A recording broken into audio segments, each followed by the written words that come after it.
नमस्कार दोस्तों, मैं सेल्फ सुनील पंचार्य और मैं आप सबका यूटेट क्लासेस के डिजिटल प्लेटफॉर्म पर हार्दिक दिल से स्वागत करता हूं।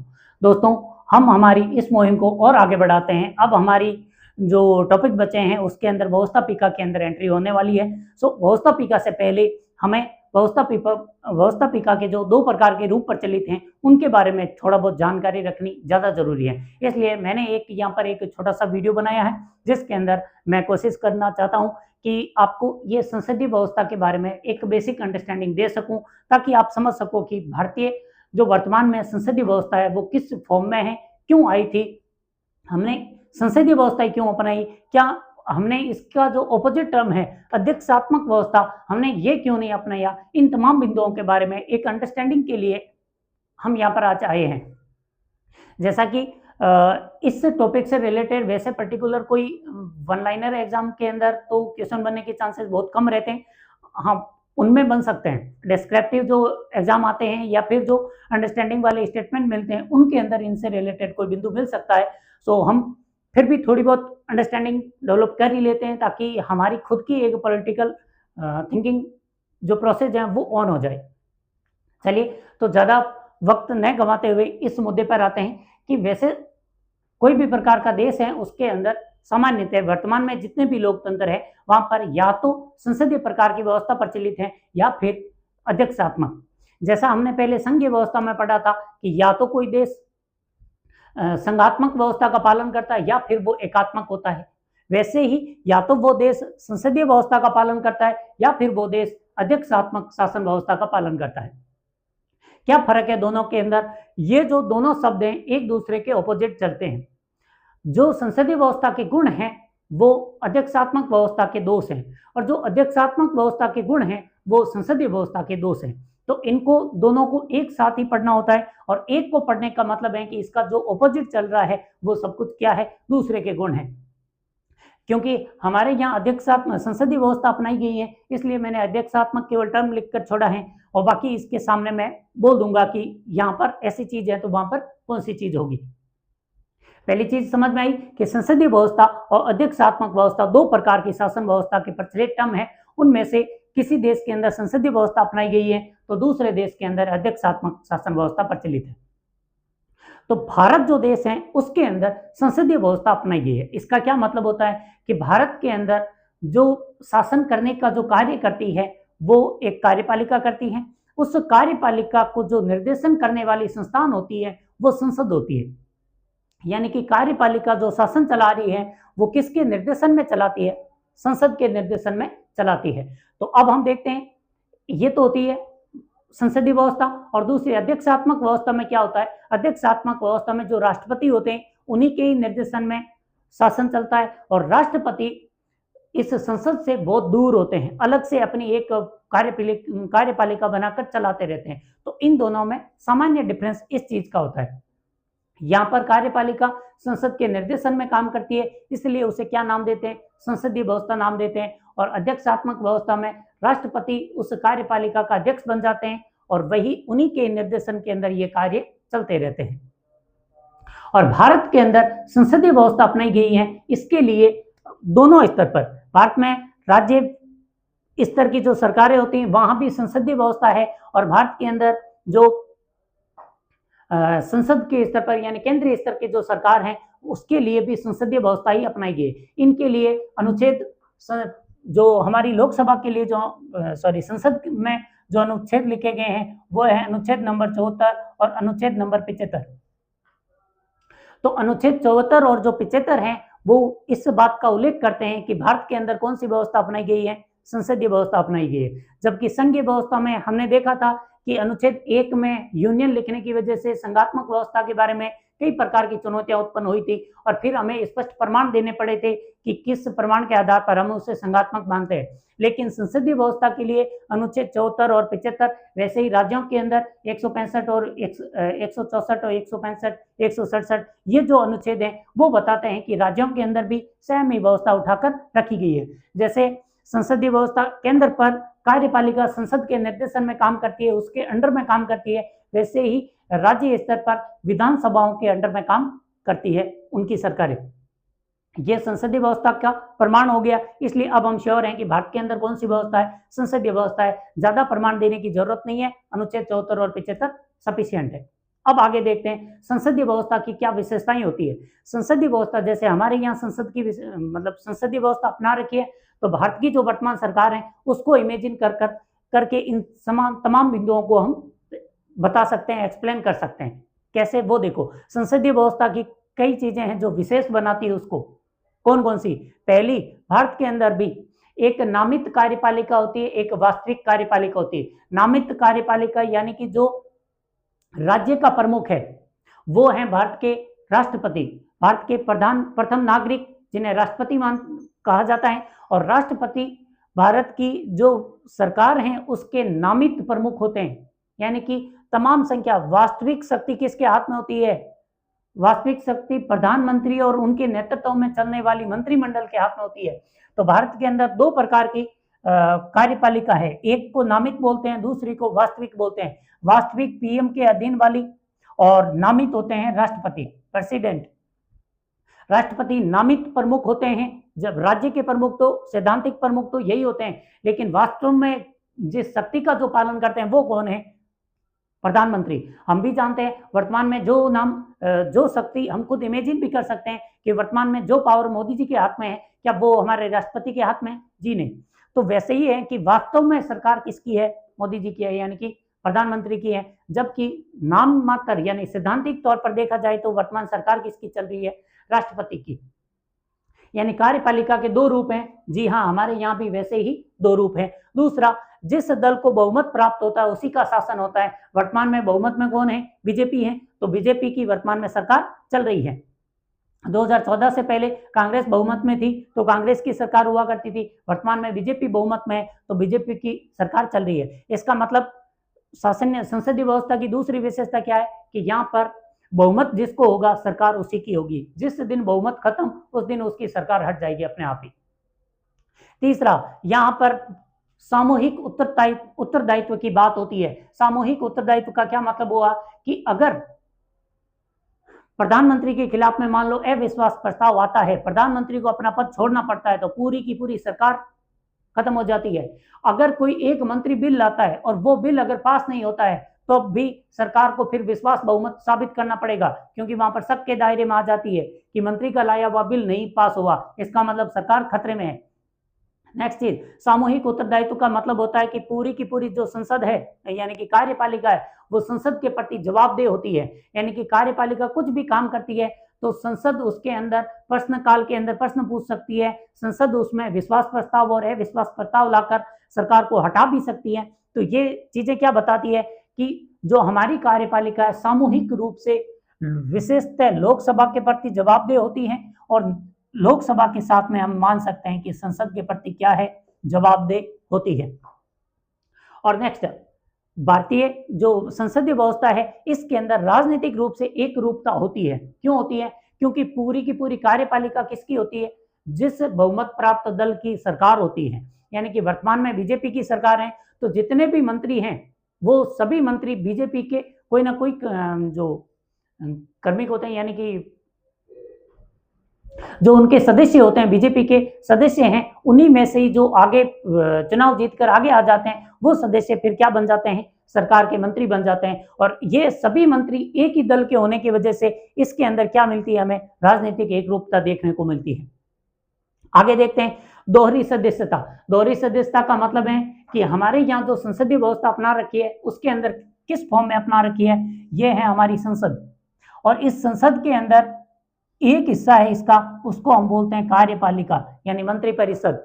कार्यपालिका जो सदस्य कार्यपालिका का सदस्य है वो संसद का भी सदस्य है। यानी कि अगर मान लो कि मंत्री जी है, कोई भी मंत्री जी कोई बिल लाते हैं तो बिल पर जब वोटिंग होती है, वोटिंग के दौरान जो मंत्री हैं वो मंत्री इसमें भी मतलब जब एक सांसद के रूप में उपस्थित होते हैं तब वो इसके अंदर वोटिंग देते हैं। जब मंत्री के रूप में जवाब देते हैं उस समय वो वोटिंग नहीं देते। और सभी प्रकार की जितने भी सत्र होते हैं, बैठकें होते हैं, इनके अंदर इन मंत्रियों को उपस्थित होने की अनुमति होती है।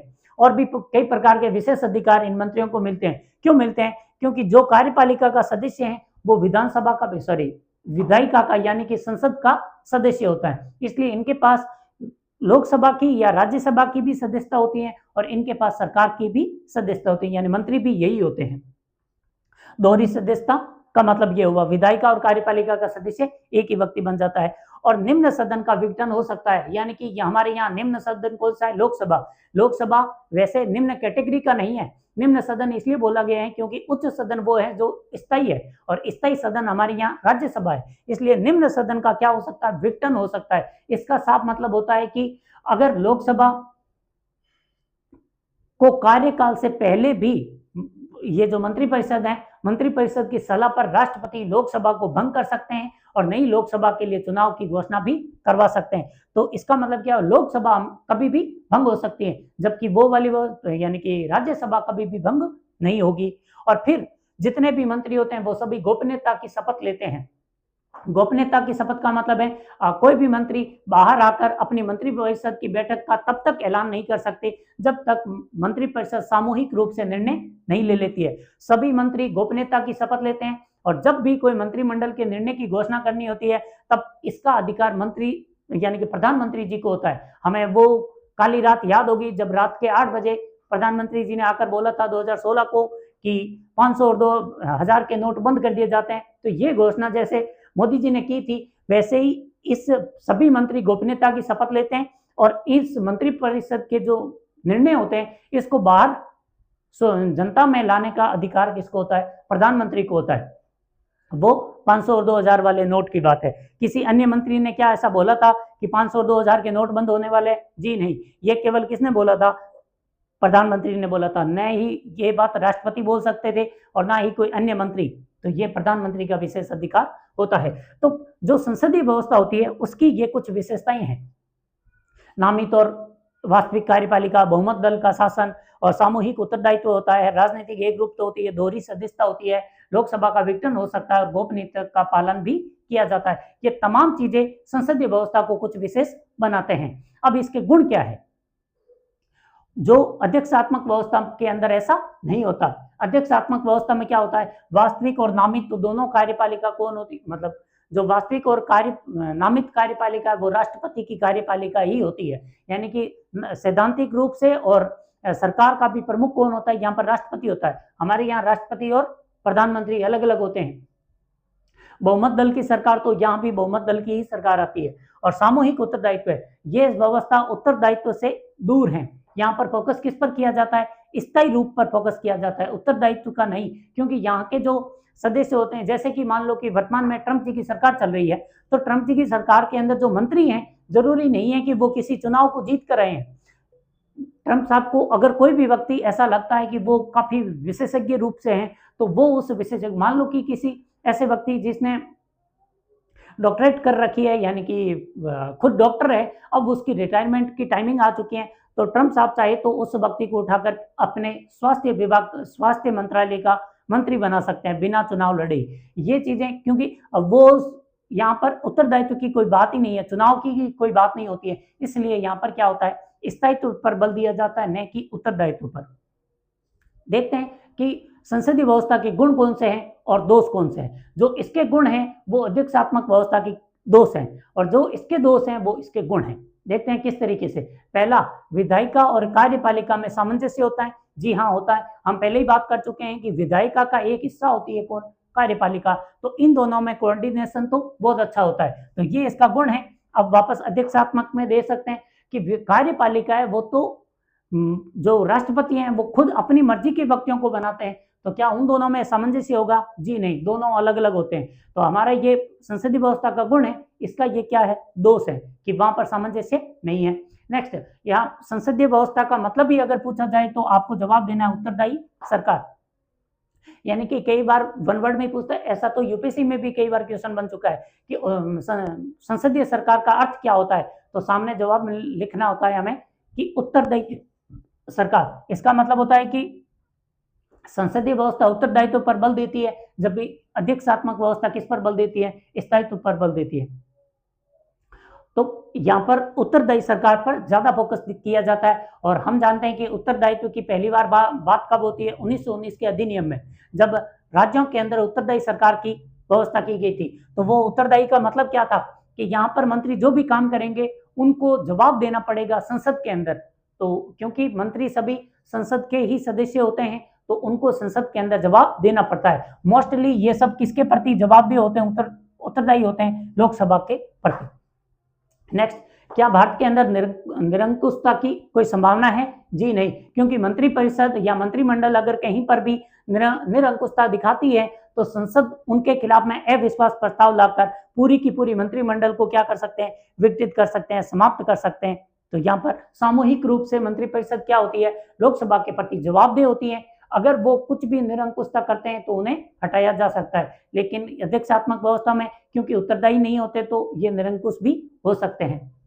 नेक्स्ट, जब संसदीय व्यवस्था होती है तो वहां पर वैकल्पिक सरकार की संभावनाएं भी उतनी ही बनी रहती है। वैकल्पिक सरकार का मतलब हुआ, मान लो एक दल ने अपना विश्वास मत खो दिया, यानी कि उनके समर्थक सदस्यों की संख्या 273 से कम हो गई, तो ऐसी स्थिति में जिस पार्टी के पास 273 सदस्यों का बहुमत होगा वो सरकार वापस बना सकते हैं बिना चुनाव जीते, क्योंकि पहले से ही सदस्य लड़कर आते हैं। तो ऐसी स्थिति में यह संभव है कि वैकल्पिक सरकार भी बना ले, लेकिन अध्यक्षात्मक व्यवस्था में वैसी व्यवस्था नहीं होती है, क्योंकि राष्ट्रपति को अगर नई सरकार राष्ट्रपति की जगह आएगी तो नए व्यक्ति को राष्ट्रपति चुनाव जीतकर ही आना पड़ेगा और कोई चांस नहीं बनता है। तो ये इसके गुण है, जबकि इसके क्या है, ये दोष। अब देखते हैं इस हमारी संसदीय व्यवस्था में किन चीजों का दोष है जिसकी वजह से इसकी आलोचना भी हो सकती है। तो वो है यहाँ की सरकारें अस्थिर होती है। अभी हमने देखा था कि वैकल्पिक सरकार की संभावनाएं रहती है, यानी कि कभी भी संसद के अंदर अविश्वास प्रस्ताव पारित किया जा सकता है। जैसे ही अविश्वास प्रस्ताव पारित होगा तो सरकार वहां से गिरा दी जाएगी, यानी सरकार हट जाएगी, नए व्यक्ति को चांस मिल जाएगा कि वैकल्पिक सरकार बना ले। तो सरकार के स्थायित्व की कमी होती है। दूसरा, कमी होती है इसका मतलब किस चीज की अधिकता होती है, उत्तरदायित्व की अधिकता होती है। जहां उत्तरदायित्व पर ज्यादा बल दिया जाता है वहां स्थिरता की कमी रहती है। हमारी यहाँ पर क्या है, सरकार कैसी है, स्थिर सरकार है, यानी कि इसका तो दोष है, जबकि इसका ये क्या है, गुण है। वहां पर राष्ट्रपति 4 साल के साल, अमेरिका के राष्ट्रपति 4 साल के लिए चुनाव जीत कर आए तो वो 4 साल तक लगभग स्थिर ही है, हटने का कोई चांसेस बनते नहीं है। दूसरा, नीतिगत अनिश्चितता। नीतिगत अनिश्चितता का क्या मतलब है, मान लो कि कोई सरकार अपने बीच कार्यकाल के दौरान उन्होंने अपना बहुमत खो दिया, और जैसे वर्तमान में बीजेपी की सरकार है, मान लेते हैं कि उनका 2 साल के बाद में पता चला कि इनके पास तो बहुमत ही नहीं रहा, और नई सरकार जो इंडिया महागठबंधन बना हुआ है उसकी सरकार मान लेते हैं बन भी गई।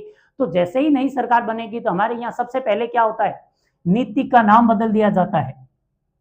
हम भी जानते हैं कि पहले राजस्थान के अंदर कांग्रेस की सरकार थी, तब जो योजनाओं के नाम थे, जैसे ही अभी वर्तमान में बीजेपी की सरकार चलने लगी तो योजनाओं के नाम बदल गए। तो ये नाम बदल गए, कुछ योजनाएं बदल गई। तो ऐसा क्यों हो रहा है, क्योंकि संसदीय व्यवस्था का ये एक दोष है कि यहाँ पर नीतिगत अनिश्चितता हमेशा बनी रहती है, क्योंकि सरकारें बदलती है, सरकारें बदलते ही फिर नीतियां भी बदल दी जाती है। तो ये एक दोष है। फिर मंत्रिमंडल की निरंकुशता के चांसेस हमेशा बने रहते हैं। इंडिया में भी 1-2 प्रधानमंत्रियों के काल इतने भयानक रह चुके हैं। तो ऐसी चीजों को देखते हुए ये चीज संभावनाएं हैं कि अगर कोई सरकार ऐसी है, मंत्रिमंडल ऐसा है जिसका अपनी पार्टी पर पूर्ण नियंत्रण होता है, तो ऐसे लोग, अगर पार्टी पर नियंत्रण करने वाले लोग अगर मंत्रिमंडल में होते हैं तो पूरा चांसेस रहता है कि वो मंत्री कैसे हो सकते हैं, निरंकुश हो सकते हैं, क्योंकि वो संसद में हमेशा बहुमत में रहते हैं। तो संसद उनके प्रति ये जो उत्तरदायित्व वाली फीलिंग है वो संसद में साबित करने की नौबत नहीं आती, और अविश्वास प्रस्ताव पारित होगा नहीं। जब तक वो पारित नहीं होगा ये लोग निरंकुश बने रह सकते हैं। निरंकुशता के चांसेस रहते हैं। और शक्ति पृथक्करण के खिलाफ है, क्योंकि शक्ति पृथक्करण क्या कहता है कि जो शक्ति है उसका 3 स्तर पर विभाजन हो जाना चाहिए। पहला, ऐसी संस्था एक अलग संस्था बनाते हैं जो कि हमेशा बिल बनाएगी, यानी कि अधिनियम पारित करेगी, वो होती है व्यवस्थापिका, यानी कि हमारे यहाँ संसद जो बिल बनाने का काम करती है। दूसरी होनी चाहिए जो उन बिलों पर कार्य करे, जिसे कार्यपालिका कहते हैं, वो संसद से अलग होनी चाहिए। तीसरी होनी चाहिए न्यायपालिका, और न्यायपालिका संसद के बनाए हुए बिल पर या कार्यपालिका के किए हुए कार्यों पर ध्यान रखे, और उनके द्वारा यदि किसी भी व्यक्ति के अधिकारों का हनन होता है तो न्यायपालिका न्याय करने का कार्य करे। तो इसे बोलते हैं शक्ति पृथक्करण, यानी कि ये 3 स्तर पर होता है, कार्यपालिका, यानी विधायिका, कार्यपालिका और न्यायपालिका, तीनों ही क्या क्या होते हैं, अलग अलग होते हैं। ये तीनों ही अलग अलग स्तर पर होते हैं और मतलब एक ही स्तर पर तीन खंड होते हैं और इन्हीं के इर्द गिर्द पूरी शासन व्यवस्था घूमती रहती है। जो लेजिस्लेटिव है यानी कि व्यवस्थापिका, ये कानून बनाएगी। एग्जीक्यूटिव यानी कार्यपालिका इस पर कार्य करेगी और इन दोनों ने अगर किसी भी प्रकार का किसी व्यक्ति के अधिकारों को हनन किया तो जुडिशरी उसका रिव्यू करेगी और वहां पर इंसाफ करने का कार्य करेगी। तो इसे तो बोलते हैं शक्ति पृथक्करण का सिद्धांत। और तीनों क्या होने चाहिए, अलग अलग होने चाहिए। अमेरिका के अंदर ये तीनों अलग अलग हैं, शक्ति पृथक्करण पूर्ण पालन होता है। और ब्रिटेन के अंदर तीनों ही क्या है, एक है। कैसे एक है, क्योंकि जो संसद है वो सर्वोच्च है, सर्वोच्च होने की वजह से, और संसद का एक भाग कार्यपालिका है, जैसे हमारे यहाँ है कार्यपालिका और विधायिका दोनों एक हैं। वहां तो जुडिशरी भी संसद का ही भाग है, क्योंकि वहां की जो सुप्रीम कोर्ट के सदस्य होते हैं वो इस संसद के जो प्रिवी काउंसिल है यानी उच्च सदन है, उच्च सदन के प्रिवी काउंसिल के जो सदस्य होते हैं वही सुप्रीम कोर्ट के जज होते हैं। तो इसलिए संसद ब्रिटेन के अंदर तो तीनों ही एक है, अमेरिका के अंदर तीनों ही अलग हैं, भारत के अंदर दो एक हैं और एक अलग है। तो ये जो दो एक वाली बात है ये शक्ति पृथक्करण के खिलाफ है, क्योंकि इन दोनों तीनों के बीच में आपसी लिंक नहीं होना चाहिए, इसे बोलते हैं शक्ति पृथक्करण। और नेक्स्ट है दक्षता की कमी। ये तो सच में बहुत बड़ा दोष है। दक्षता की कमी का मतलब हुआ हमारे यहाँ पर मंत्री बनने के लिए किसी भी व्यक्ति को अगर मंत्री बनना है तो उसके पास संसद की सदस्यता होनी कंपलसरी है। एक विशेष प्रावधान है कि यदि आप अभी के लिए संसद के सदस्य नहीं हैं तो 6 महीने के लिए तो आप मंत्री बन जाइए, 6 महीने के अंदर अंदर आपको संसद की सदस्यता लेनी होगी। यानी कि या तो आप लोकसभा सदस्य बनिए या फिर राज्यसभा के सदस्य बनिए, लेकिन 6 महीने का ही आपके पास थोड़ा सा ऑफर मिलता है कि आप चाहो तो अभी मंत्री की शपथ अभी ले लो, 6 महीने के अंदर अंदर आपको सदस्यता लेनी पड़ेगी। लेकिन मुख्य प्रावधान क्या है कि भारत के अंदर मंत्री बनने के लिए आपके पास संसद की सदस्यता चाहिए। यानी एक विशेषज्ञ व्यक्ति को आप मंत्री नहीं बना सकते जब तक कि वो चुनाव जीतकर नहीं आया हो। और हमारे यहाँ जो चुनाव जीतने वाले लोग होते हैं वो जनरली अब आजकल ऐसा हो सकता है कि कुछ अच्छे खासे पढ़े लिखे लोग आते हैं, लेकिन जरूरी नहीं है कि जो मंत्री जिस फील्ड में बना है उसको उसकी बहुत ज्यादा अच्छी खासी जानकारी रही होगी। जैसे वर्तमान में एस जयशंकर जी है, उनको विदेश नीति की बहुत अच्छी जानकारी है। मतलब शायद आई थिंक वर्तमान में सर्वाधिक जो पॉपुलर मंत्रियों में नाम आएंगे उनके नाम जरूर आते हैं, क्योंकि उनको वो खुद पहले से ही इसी डिपार्टमेंट में काम करते थे और आज उनके पास विशेषज्ञता थी और अब वो उसी डिपार्टमेंट में वापस क्या मंत्री बनकर आ गए। ऐसी दक्षता की कमी बाकी मंत्रालयों में रहती है। तो ये चीज तो सच में एक बहुत बड़ा दोष है। कई मंत्री जिस फील्ड में कोई जानकारी रखते ही नहीं है वो व्यक्ति उस फील्ड के मंत्री बन जाते हैं, तो फिर वो कोई ऐसा खतरनाक टाइप का काम नहीं कर पाते हैं। हालांकि ये दोष बताने में है, क्योंकि मंत्री केवल अपनी मर्जी से डिसीजन तो लेते नहीं है, वो अपने सेक्रेटरी वगैरह जो होते हैं उनकी सलाह पर कार्य करते हैं और सेक्रेटरी वगैरह तो पढ़े लिखे ही होते हैं। सो आजकल ये इतना मैटर नहीं करता है, क्योंकि आजकल हमारे पास जानकारी के स्रोत बहुत अच्छे हो गए। लेकिन ये चीज है तो सही कि जहां अध्यक्षात्मक व्यवस्था के अंदर व्यक्ति किसी भी विशेषज्ञ अपना मंत्री बना सकते हैं राष्ट्रपति, जबकि हमारे यहाँ पर ऐसा नहीं होता। तो ये एक कमी तो है, हमें तो ऐसे ही नाम से ही ध्यान में रख लेनी है, वरना वर्तमान में ऐसी कमियां इग्नोर भी हो सकती है। कुछ कमियों में सुधार हो सकते हैं, कुछ परिवर्तन हो सकते हैं, बाकी ये गुण और दोष हैं। अब हमारे सामने एक क्वेश्चन आना चाहिए कि ऐसी हमने संसदीय व्यवस्था क्यों अपनाई, अध्यक्षात्मक क्यों नहीं अपनाई। तो के.एम. मुंशी जो कि हमारे प्रारूप समिति के सदस्य थे, उन्होंने जवाब दिया था कि हम 1919 से ही उत्तरदायित्व की और आगे बढ़ना शुरू हो गए थे, क्योंकि 1919 के अधिनियम में हमारे यहाँ उत्तरदायी सरकार की स्थापना की घोषणा हुई थी। तो उनके कहने का मतलब है कि पिछले 30-40 सालों में हम उत्तरदायी सरकार की ओर आगे बढ़ रहे हैं, तो फिर आगे भी हम चाहते हैं कि हम कैसी सरकार बनाए जो उत्तरदायी हो। उत्तरदायी सरकार के लिए संसदीय व्यवस्था ज्यादा जरूरी है, न कि अध्यक्षात्मक व्यवस्था। दूसरा कारण ये है कि हमारे यहाँ पर हम ब्रिटेन के उपनिवेश थे और उपनिवेश के अंदर ब्रिटेन ने वही व्यवस्था अपनाई थी जो ब्रिटेन में खुद में चलती थी। ब्रिटेन के अंदर संसदीय व्यवस्था थी तो हमारे यहाँ भी संसदीय व्यवस्था के प्रावधान चल रहे थे। तीसरा कारण देखा जाए तो संसदीय व्यवस्था है वो वास्तव में उत्तरदायी है और हमें उत्तरदायी सरकार की जरूरत थी, निरंकुश सरकार की नहीं। और ये निरंकुश सरकार तो उपनिवेश काल में हमने देखी थी, अब हम चाहते थे कि उत्तरदायी सरकार मिले। चौथा कारण देखा जाए तो चौथे कारण में ये भी हो सकता है कि भारत एक विविधता और बड़े क्षेत्रफल वाला देश है, तो यहाँ पर निरंकुशता की नहीं, उत्तरदायी लोगों की जरूरत थी। तो ये तमाम कारणों की वजह से हमने संसदीय व्यवस्था अपनाई थी।